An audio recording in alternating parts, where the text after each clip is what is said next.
안녕하세요. 송길사입니다.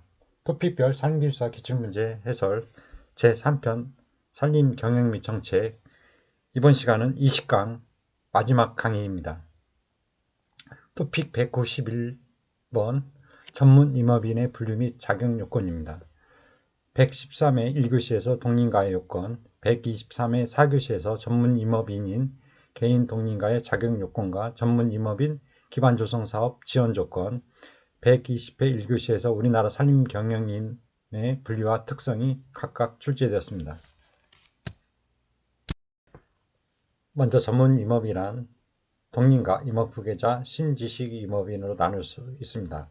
동인가는 산림을 모범적으로 경영하고 있는 자, 임업 후계자는 임업의 계승 발전을 위하여 임업을 영위할 의사와 능력이 있는 자, 신지식 임업인은 신지식 농업인 운영규정, 농식품부 훈령에 따라 농산물의 생산, 유통, 가공, 저장 등 관련 사업에 종사하는 농업인 또는 농업법인 중 산림 분야 대상자를 말합니다.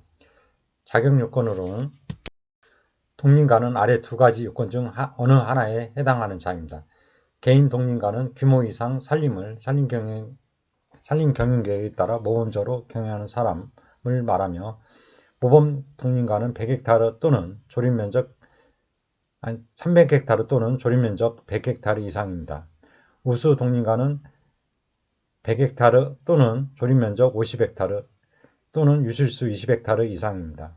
자양 동인가는 5헥타르 또는 유실수 조립면적 3헥타르 이상입니다. 법인 동인가는 규모 이상 산림을 산림 경영계획에 따라 모범적으로 경영하는 법인을 말합니다. 300헥타르 또는 조립면적 100헥타르 이상, 농업법인 중 10헥타르 또는 조립면적 5헥타르 이상입니다. 임업 후계자는 먼저 자격요건으로 55세 미만인 사람으로서 산림 경영에 따라 임업을 경영하거나 경영하려는 사람으로 개인 동인가의 자녀, 3헥타르 이상의 산림을 소유하고 있는 사람, 10헥타르 이상의 국유림 또는 공유림을 대부받거나 분수림을 설정받은 자입니다. 연령 제한 없는 것은 품목별 재배기준 1000에서 10,000제곱미터 이상에서 단기소득 임산물을 생산하고 있는 사람은 연령 제한이 없습니다. 품목별 재배 규모 기준 1000에서 10,000헥타르 이상에서 생산하려는 사람으로 다음 요건을 모두 충족하는 자입니다. 연령 제한은 없습니다. 교육이수는 임업 분야 40시간 이상 이수한 자, 단 임업 관련 대학 고등학교 졸업자에 한해 면제합니다. 기준 규모 이상의 재배 포지 및 사업계획을 수립한 자입니다. 다음 신지식 임업인은 창의성과 실천성, 가치 창출성, 자질 등을 갖춰야 합니다. 먼저 창의성은 농업 분야의 기존 방식과는 차별화된 새로운 지식이나 기술 활용 정도이고, 실천성은 습득한 창의적 지식과 기술을 농업 분야에 적용함으로써 일하는 방식을 혁신한 정도 또는 타인과 적극적으로 공유한 정도입니다. 가치 창출성은 업무의 효율성, 생산성 향상 등으로 인한 조수입이나 순수익 등 경제적 부가가치의 창출 정도와 전통문화, 사회봉사 등 사회적, 문화적 부가가치 창출 정도입니다. 자질 등은 신지식 농업인으로서의 자질과 지식을 습득, 창조하려는 노력의 정도, 학력, 사회적 편견 등의 극복 정도, 국민 계몽적 효과 및 지역 농업인의 조직화 실적 등입니다. 전문 임업인 기반 조성 사업을 살펴보면 지원 자격 요건으로 전문 임업인으로 선발된 자 중 산림청이 지정한 전문교육기관에서 운영하는 임업 관련 교육을 사업 신청 이전 3년 이내에 12시간 이상 이수한 자입니다. 동일한 전문 교육기관에서 동일한 교육과정을 2회 이상 수료할 경우 가장 최근에 수료한 교육 1회만 인정합니다. 임원 및 산촌 기능 촉진에 관한 법률 시행규칙 제7조의 2에 따라 산림청장이 지정한 산림 전문 교육기관 및 산림교육원입니다. 산림청 누리집, 행정정보, 알림정보, 알립니다에서 전문교육기관 교육훈련 등 프로그램 수리 내역에 명시된 교육과 산림교육원 나라배움터 누리집, 학습지원, 당해년도 임업후계자 선발 자격 충족 대상 교육 과정 안내에 명시된 교육만 인정됩니다. 융자 신청일 기준 이전 3년째에 해당하는 해에 1월 1일부터 실적을 인정합니다. 예를 들어서 융자 신청은 2025년 2월 15일, 실적 인정 기간은 2022년 1월 1일부터 2025년 2월 12일 기간 동안에 교육 실적이 인정됩니다. 단, 임업계열 학교 졸업자, 임업 관련 분야 국가 자격증을 소지한 자는 산림 분야 교육을 이수한 것으로 인정됩니다. 사이버 교육, 녹화된 교육 단순 시청 및 전문 임업이 선발 이전에 수료한 교육은 인정하지 아니합니다. 실시간 온라인 교육의 경우 집합교육과 동일하게 참여시간 100%를 교육시간으로 인정합니다. 전문 임업인이 임업을 경영하는 데 소요되는 자금으로 아래에 해당하는 사업입니다.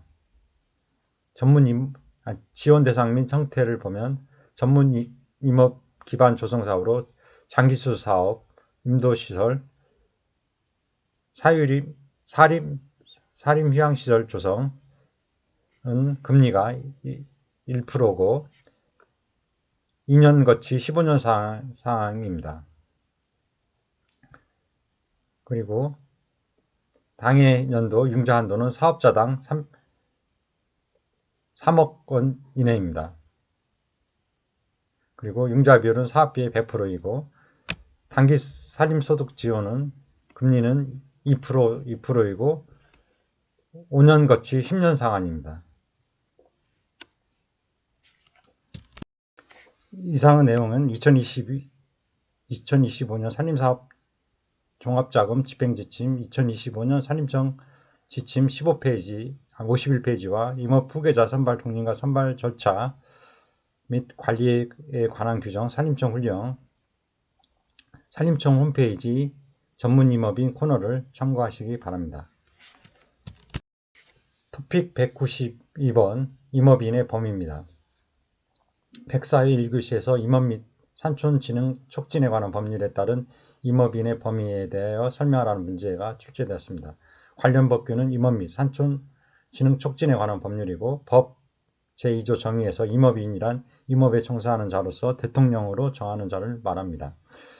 시행령 제2조 임업인의 범위에서 임업 및 산촌진흥 촉진에 관한 법률 제2조 제2호에서 대통령으로 정하는 자란 다음 각 호의 어느 하나에 해당하는 자를 말합니다.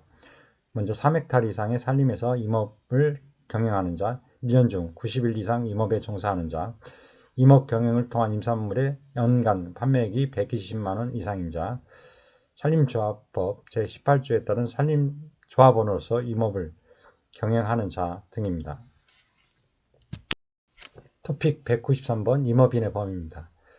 135회 1교시에서 산림조합법의 임업인의 범위가 출제되었습니다. 관련 법규는 산림조합법이고 법 제2조 정의에서 임업인이란 임업에 종사하는 자로서 대통령으로 정하는 자를 말합니다. 시행령 제2조 임업인의 범위에서 산림조합법 제2조 제10호에서 대통령으로 정하는 자란 다음 각 호의 어느 하나에 해당하는 자를 말합니다. 3헥타르 이상의 산림에서 임업을 경영하는 자, 1년 중 90일 이상 임업에 종사하는 자, 임업 경영을 통한 임산물의 연간 판매액이 120만 원 이상인 자, 산림자원의 조성 및 관리에 관한 법률 제16조 제1항 및 같은 법 시행령 제12조 제1항 제1호에 따라 등록된 산림용 종묘 생산업자 300제곱미터 이상의 토지를 확보하고 조경수 또는 분재 소재를 생산하거나 산채 등 산림부산물을 재배하는 자, 대추나무 1000제곱미터 이상을 재배하는 자, 호두나무 1000제곱미터 이상을 재배하는 자, 밤나무 5000제곱미터 이상을 재배하는 자, 잣나무 1만제곱미터 이상을 재배하는 자, 연간 표고자목 23제곱미터 이상을 재배하는 자 등입니다. 법 18조 조합원의 자격 등입니다. 지역조합은 다음 각 호의 어느 하나에 해당하는 자를 조합원으로 합니다. 다만 조합원은 둘 이상의 지역조합의 조합원이 될 수 없습니다.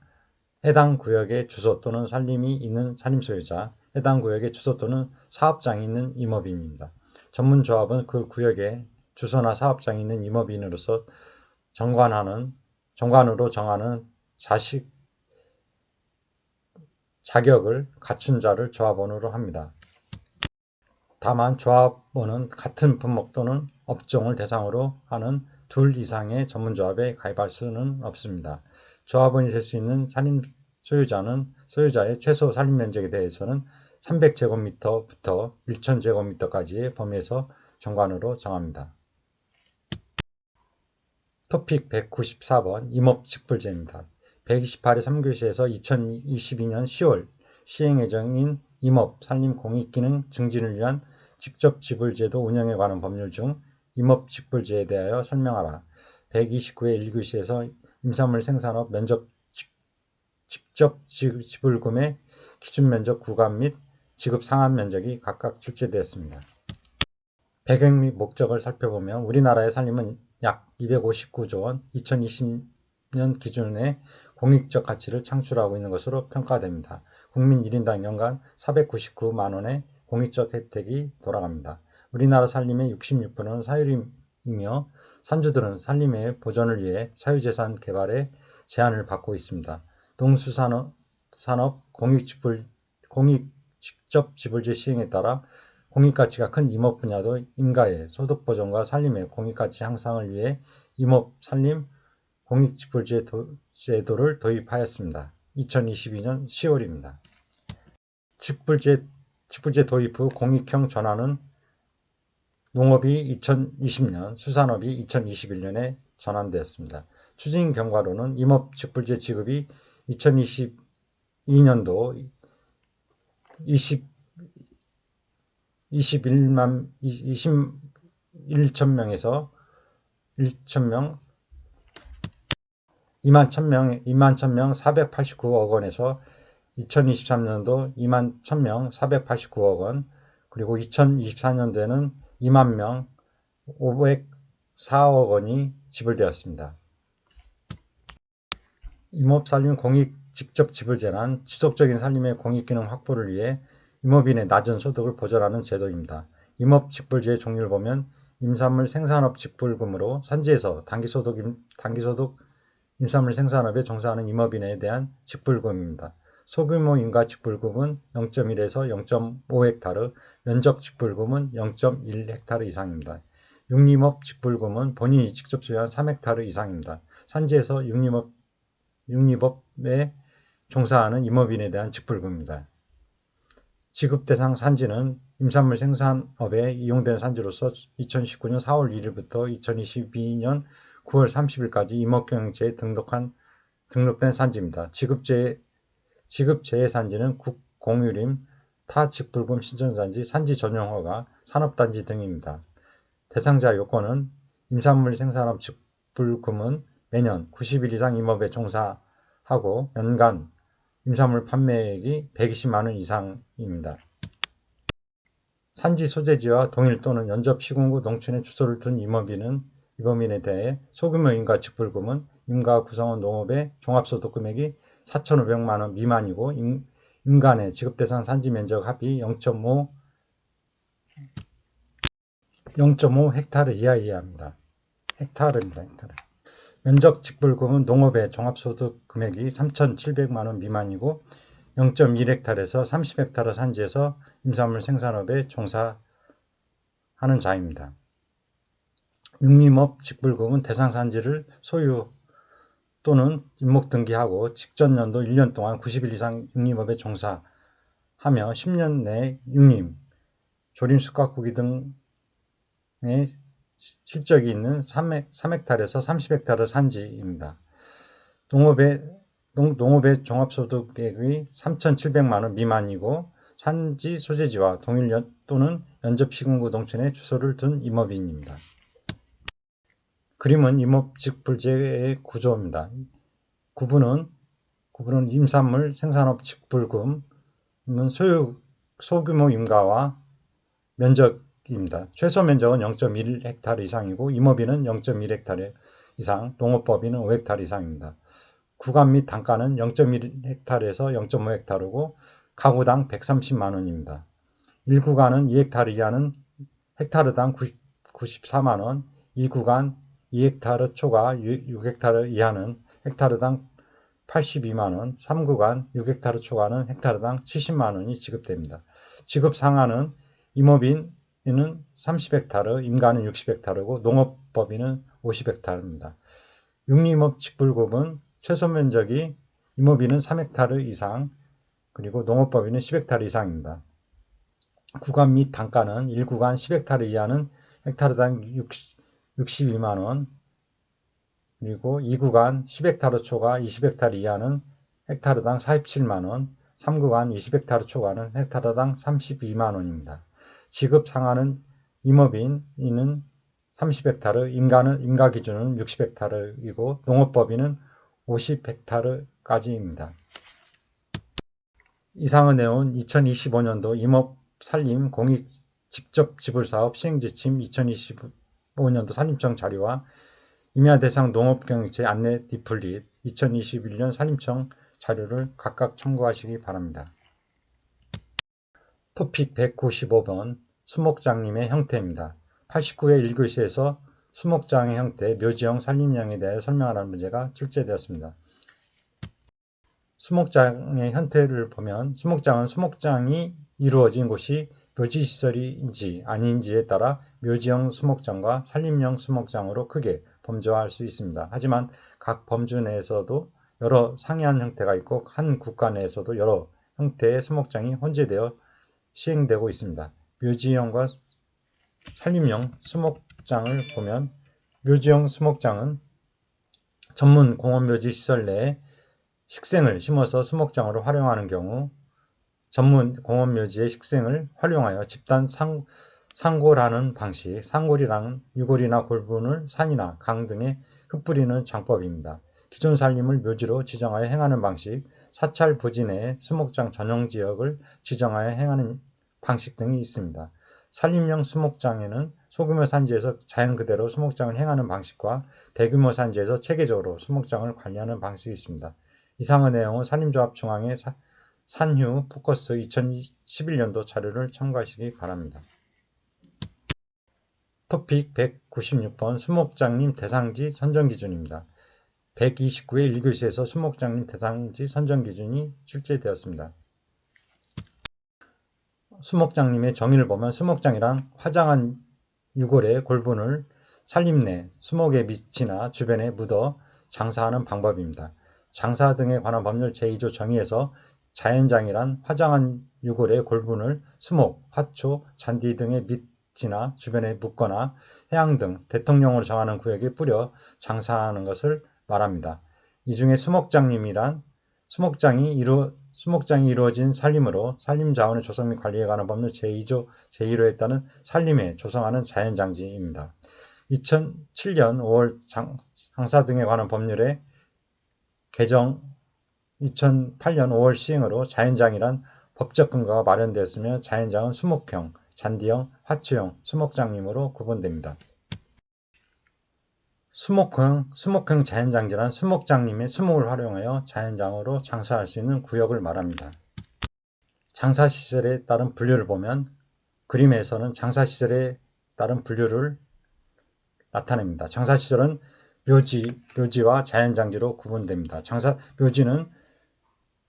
자연장지는 산림에 조성하는 것이 수목장림, 산림 제외지에 조성하는 자연장이 있고 자연장에는 수목형과 화초형과 잔디형이 있습니다.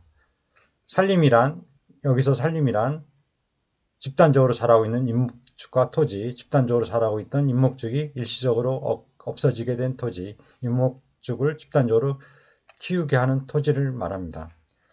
수목장림과 수목형 자연장지와의 차이점을 보면 수목장림은 산림자원의 조성 및 관리에 관한 법률 제2조 제1항의 산림에 조성하는 자연장입니다. 조성 사례로 보면 국립기억의 숲, 국립하늘숲 수목원 등이 있습니다. 수목형 자연장지는 수목장림 외에 수목을 활용하여 자연장으로 장사할 수 있는 구역을 수목형 자연장지라고 합니다. 단 산림이 아닌 농지, 초지, 주택지, 도로 등의 토지에 조성하는 것입니다. 조성 사례로 보면 용인 평원의 숲, 인천 가족공원이 있습니다. 표는 수목장림과 수목형 자연장지의 비교입니다. 정의를 살펴보면 수목 자연장이란 화장한 유골의 골분을 수목, 화초, 잔디 등의 밑이나 주변에 묻어 장사하는 것을 말하며 이중 수목장림이란 산림자원의 조성 및 관리에 관한 법률 제2조 제1호에 따른 산림에 조성하는 자연장지를 말하며 자연장지란 자연장으로 장사할 수 있는 구역, 수목형 자연장지가 있습니다. 시설 기준은 수목장림 구역 안에는 보행로와 안내표지판을 설치하고 관리사무실, 유족편의 시설, 공동분양단, 주차장 등은 수목장림 구역 밖에 설치가 가능합니다.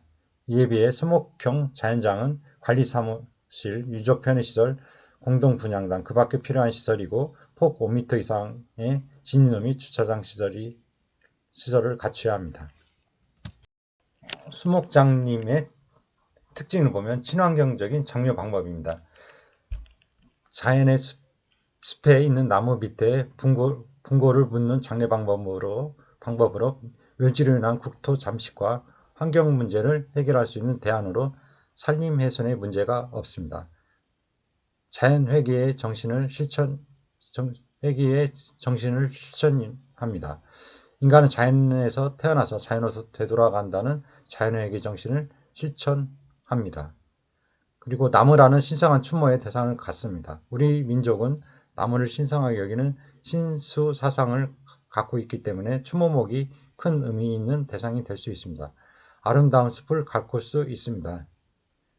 아름다운 숲을 만들기 위해 많은 시간과 정성이 필요하므로 수목장을 통해 고인을 모신 숲은 후손들의 관심 속에 아름답고 우량한 숲으로 잘 가꾸어질 수 있습니다. 수목장림 대상지 선정 기준 산림청 공고 권장사항을 살펴보면 경사도는 25도 이내의 산지이고 추모 목수는 1헥타당 100그루 이상, 산림 면적은 10헥타르 이상, 유형에 따라 차이가 있습니다. 사설 수목장림은 장사 등에 관한 법률 시행령 제21조에서 규정해 놓은 조성면적 기준에 의합니다. 임상은 20에서 40년생 이상의 수목이 골고루 분포되어 있는 혼혈이므로 민원 발생 우려가 있는 대상지 500m 이내 20가구 이상 지역 및 진입로 1km 이내에 통과되는 마을이 있는 지역은 가급적 제외합니다. 이상의 내용은 산림청 누리집 2025년도 수목장림 자료와 수목장림 조성 및 운영관리 매뉴얼 2023년도 산림청 자료를 각각 참고하시기 바랍니다.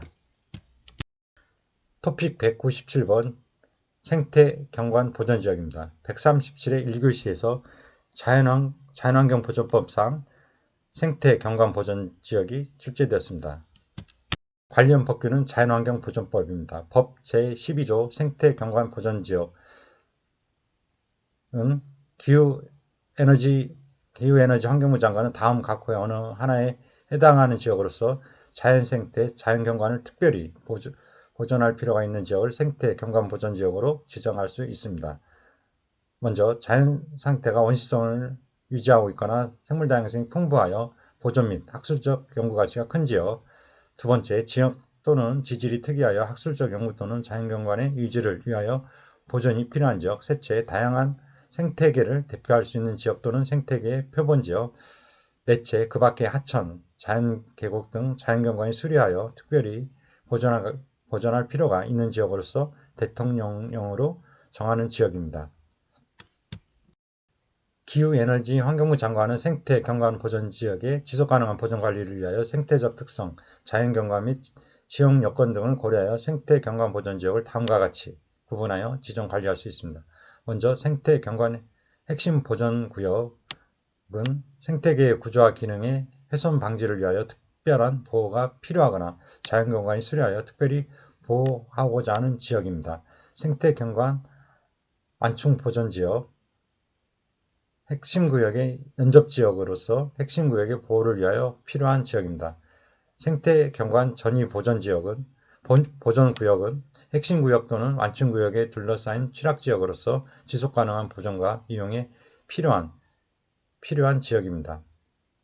기후에너지 환경부 장관은 생태경관 보전지역이 군사목적 또는 천재지변 그 밖의 사유로 인하여 재해량에 따른 생태경관 보전지역으로서의 가치를 상실하거나 보존할 필요가 없게 된 경우에는 그 지역을 해제, 변경할 수 있습니다.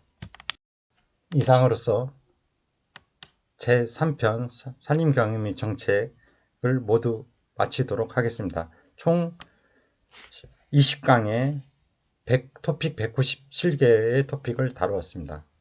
그동안 수고하셨습니다.